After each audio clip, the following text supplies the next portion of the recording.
नमस्कार, जय हिंद। आप सभी का स्वागत है आपका अपना चैनल उपवन क्लासेस में। जैसा कि स्टडी प्लान वाले वीडियो में बताया गया है, आप लोग जरूर उस वीडियो को देखिएगा। यदि आपने उस वीडियो को नहीं देखा है तो जरूर देखिएगा। स्टडी प्लान का जो मेरा अनुभव है उसके आधार पर वो वीडियो बनाया गया है। आप लोग यदि उसका 50% 60% भी फॉलो करते हैं, आप में वो क्षमता डेवलप हो जाएगी, आंसर राइटिंग की क्षमता, और एक ग्रुप स्टडी का माहौल डेवलप हो जाएगा अपने सीमांचल कोसी अंचल के क्षेत्रों में। इस वीडियो में हम लोग देखेंगे बीए पार्ट 2 का सजेशन, इंपॉर्टेंट क्वेश्चन, जो कि मेरे अनुभव के आधार पे गेस किया हुआ है। अवश्य उससे प्रश्न आएंगे, मुझे विश्वास है, पूर्ण रूपेण विश्वास है। और इसमें आज इस पूरे वीडियो को मैं पेपर 3, पेपर 4 दोनों सब्जेक्ट्स का इंपॉर्टेंट क्वेश्चन रहेगा। वीडियो अलग अलग नहीं होगा, एक ही वीडियो में दोनों पेपर का समावेश होगा। आप लोग कॉपी कलम लेकर हर एक प्रश्न को सुनिएगा और लिखिएगा, रोक रोक कर भी देख सकते हैं, और आंसर राइटिंग का प्रैक्टिस कीजिएगा। स्टडी प्लान वाले वीडियो को अवश्य देखिएगा। तो चलिए हम लोग शुरुआत करते हैं पेपर 3, इतिहास विषय का पेपर 3 पार्ट 2 का पेपर 3 का पहला प्रश्न जो है, बाबर की उपलब्धियों की विवेचना करें। बाबर की उपलब्धियों की विवेचना करें। दूसरा प्रश्न है, अकबर की भू राजस्व नीति एवं धार्मिक नीति की विशेषताओं का विश्लेषण करें।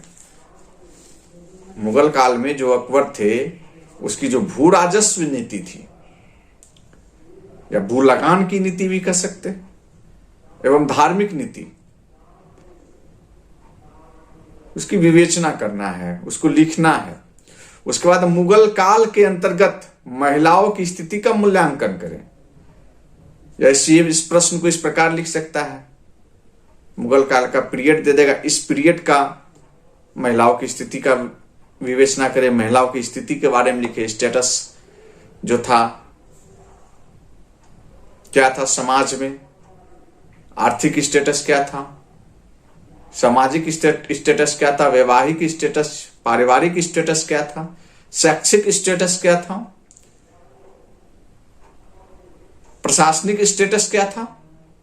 यदि एक कालखंड देता है तो उस कालखंड के अनुरूप उस प्रश्न को आप लिखिएगा। उसके बाद मुगल काल में भाषा एवं साहित्य के विकास पर प्रकाश डालें। या इस प्रश्न में जो मुगल काल में जो डेवलपमेंट हुआ है, लैंग्वेज, लिटरेचर का, चित्रकारी का, स्थापत्य कला भी पूछ सकता है। मुगल काल के स्थापत्य कला पर प्रकाश डालिए। जो भी बिल्डिंगें बनी, जो अभी आप देख रहे हैं, उस पर प्रकाश डालना है, उस पे बारे में लिखना है। ठीक है। भाषा एवं साहित्य के विकास पर, एवं ये भी जोड़ सकता है स्थापत्य कला का। आप भाषा एवं साहित्य के विकास पर प्रकाश डालें। अगला प्रश्न, तैमूर के आक्रमण के कारणों का उल्लेख करें। जो भारत पर तैमूर का आक्रमण हुआ था उसके क्या कारण थे, उसका उल्लेख करना है। ठीक है। पॉइंट वाइज में आंसर लिखिएगा, पैसेज वाइज में आंसर लिखिएगा, दोनों का समावेश भी कर सकते हैं। जब आप स्टडी प्लान के वीडियो के अनुरूप चलेंगे तो मुझे पूर्ण रूपेण विश्वास है कि आपके मार्क्स अच्छे आएंगे और आपकी हौसला अफजाई होगी, और आपके जो नोट्स बनेंगे वो सिविल सर्विसेज एग्जाम में बहुत ही कारगर सिद्ध होंगे। अगला प्रश्न देखते हैं, शिवाजी के प्रशासन की प्रमुख विशेषताओं का मूल्यांकन करें। मराठा साम्राज्य, या इस प्रश्न को इस प्रकार दे सकता है कि मराठा साम्राज्य की प्रशासनिक उपलब्धियों या उसकी प्रशासन की प्रमुख विशेषताओं का उल्लेख करें। ठीक है। उसके बाद अगला प्रश्न, एक शासक के रूप में फिरोज शाह तुगलक का मूल्यांकन करें। एक जो शासक के रूप में फिरोज शाह तुगलक का मूल्यांकन करे, या फिरोज शाह तुगलक के कार्यों का विवेचना करे, इस प्रकार के भी प्रश्न आ सकते हैं। विजयनगर साम्राज्य की संस्कृति एवं उपलब्धियों का वर्णन करें। उसके बाद अगला प्रश्न है औरंगजेब की दक्षिण की नीति, जो साउथ पॉलिसी थी औरंगजेब की, उसका उल्लेख करना है। अगला प्रश्न शिवाजी के अधीन मराठों के उदय का वर्णन करें। शिवाजी के अधीन जो मराठा साम्राज्य का उत्कर्ष हुआ, उफान पे गया मराठा साम्राज्य, उसका उदय का वर्णन करना है। किस प्रकार उदय हुआ, क्या क्या उपलब्धियां हुई मराठा साम्राज्य में शिवाजी के समय, उसका वर्णन करना है। उसमें आप कुछ युद्ध भी डाल सकते हैं, समझौता भी हुआ, संधियां भी हुई, उसको भी डालिएगा। अगला प्रश्न है मुगल साम्राज्य के पतन के कारणों का उल्लेख करें।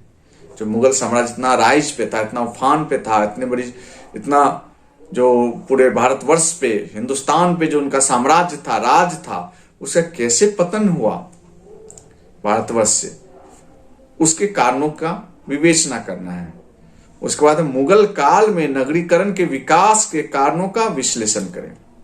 मुगल काल में जब आप नीचे आइएगा, जो पतन के कारण में 2-4 लाइन अवश्य लिखिएगा। जो विदेशी आए थे, जैसे अंग्रेज आए, फ्रेंच आए, डच आए, पुर्तगाली आए, तभी तो पतन की शुरुआत हुई। और फाइनली पतन बहादुर शाह जफर के समय हुआ, जब उनको रंगून भेज दिया गया। 1857 की क्रांति। थोड़ा बहुत आप मॉडर्न पढ़े हुए होइएगा, पहले भी कक्षा 9वीं कक्षा 10वीं में, इंटरमीडिएट लेवल पे, तो थोड़ा बहुत आपको जानकारी होगी, आप देख सकते हैं। ठीक है। या मेरा एक वीडियो बना हुआ है उत्तर मुगल कालिक शासक, उत्तर मुगल कालीन शासक पे एक वीडियो बना हुआ है, उस पर आप देखिएगा उत्तर मुगल कालीन शासक कौन कौन आए थे।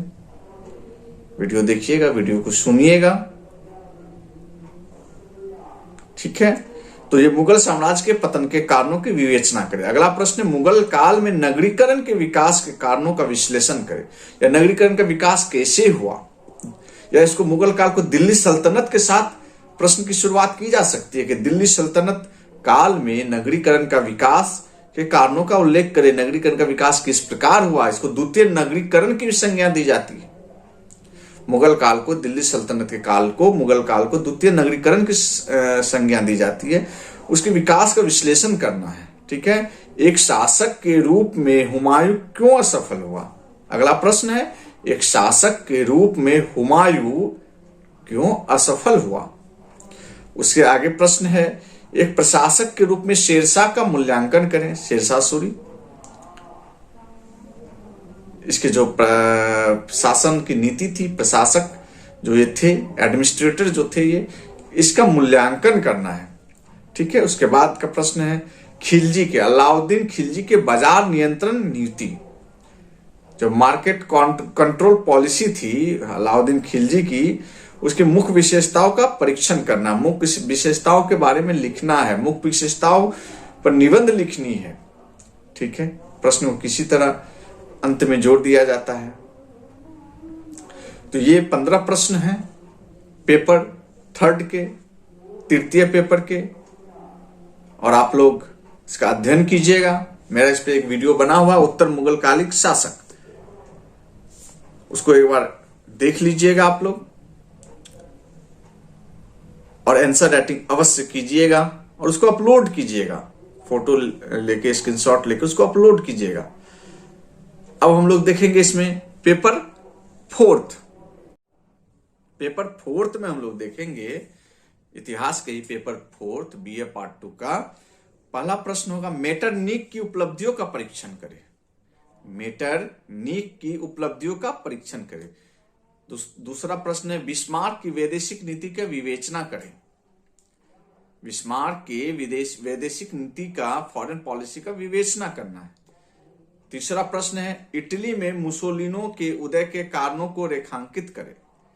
इटली में मुसोलिनो के उदय के कारणों को रेखांकित करना है।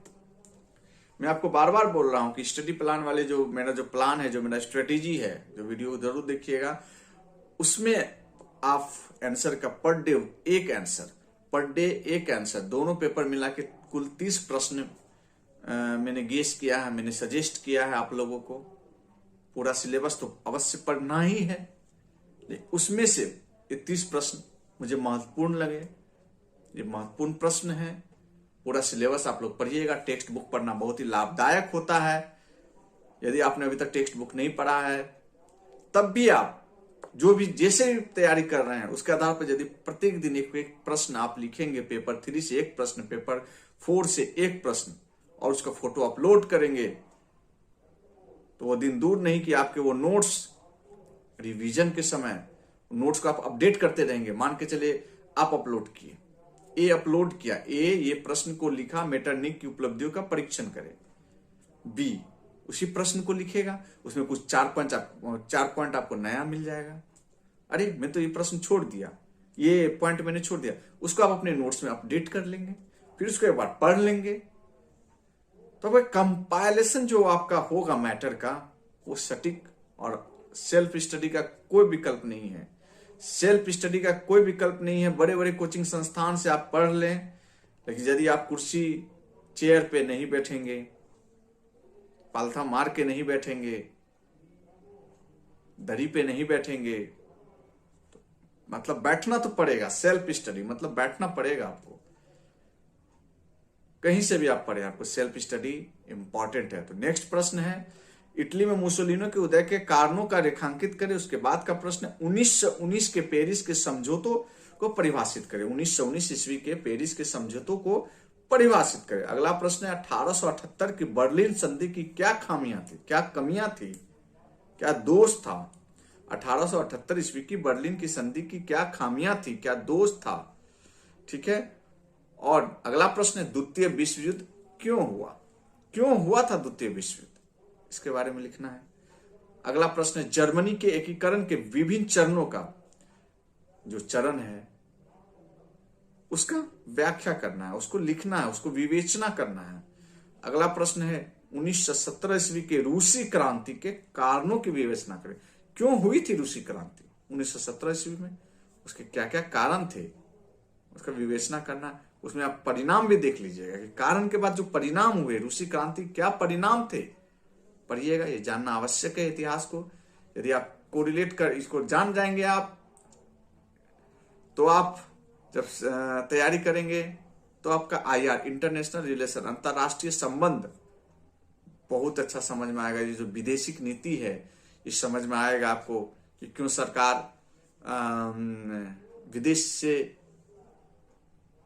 विदेश के साथ इतने संबंध क्यों बनाती है, ये आपको समझ में आएगा। हर एक चैप्टर, हर एक टॉपिक, हर एक पेपर एक दूसरे से कोरिलेट है। ठीक है। आपको पेपर पढ़ने में भी मन लगेगा। कोई पेपर पढ़ेंगे, कोई वैदेशिक नीति आप जानेंगे, वैदेशिक नीति जानेंगे, इतिहास जानेंगे, फिर उसके बाद करंट में वैदेशिक नीति को जानेंगे, क्या फॉरेन पॉलिसी है हमारी सरकारों की।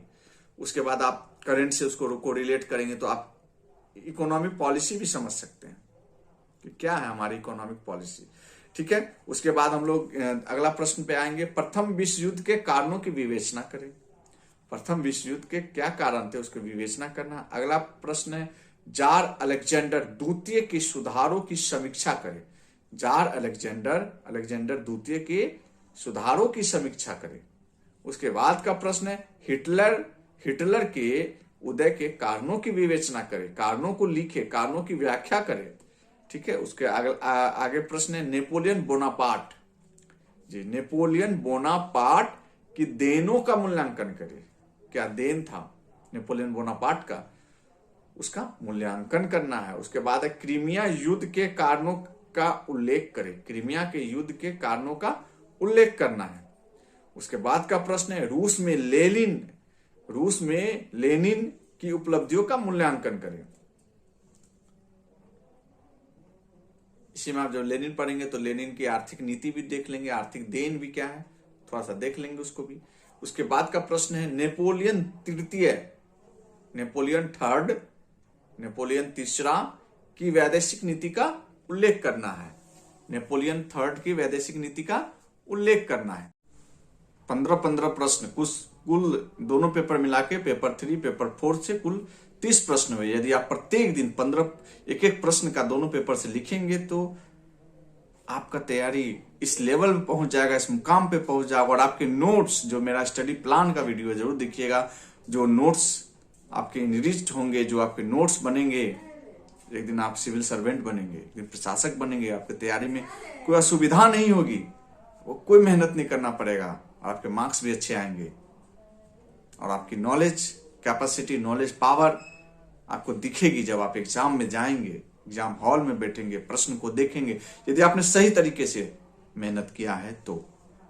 और जब आप यूपीएससी बीपीएससी का परीक्षा देंगे तो आप जरूर सफल होइएगा, क्योंकि आपके पास मैटर उपलब्ध रहेगा। सिर्फ यदि मिस हुआ होगा पार्ट 1 में तो वो मिस हुआ होगा। पार्ट 3 में भी 4 पेपर है, paper 5th 6th 7th 8th, और एक पेपर तो बहुत ही अच्छा है, वो है जीएस का, जनरल इन्वायरमेंट एंड साइंस।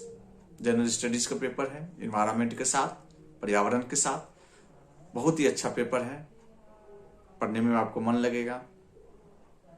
और आप फॉलो जरूर कीजिएगा, आंसर राइटिंग करके वीडियो फोटो को अपलोड कीजिएगा कमेंट सेक्शन में, एक दूसरे का हेल्प हो जाए, सर्कल बन जाए, ग्रुप स्टडी का अच्छा हो जाए, सबको हेल्प मिले, आपको भी मदद मिलेगा। आपके जो मित्र अपलोड करेंगे फोटो, उससे देख के कुछ कुछ इंफॉर्मेशन आप भी अपने नोट्स में लिखिएगा, नोट्स को इनरिच्ड कीजिएगा। चलिए, पेपर 3 और पेपर 4 का ही वीडियो है, अगले वीडियो में दूसरे सब्जेक्ट के साथ। तब तक के लिए धन्यवाद।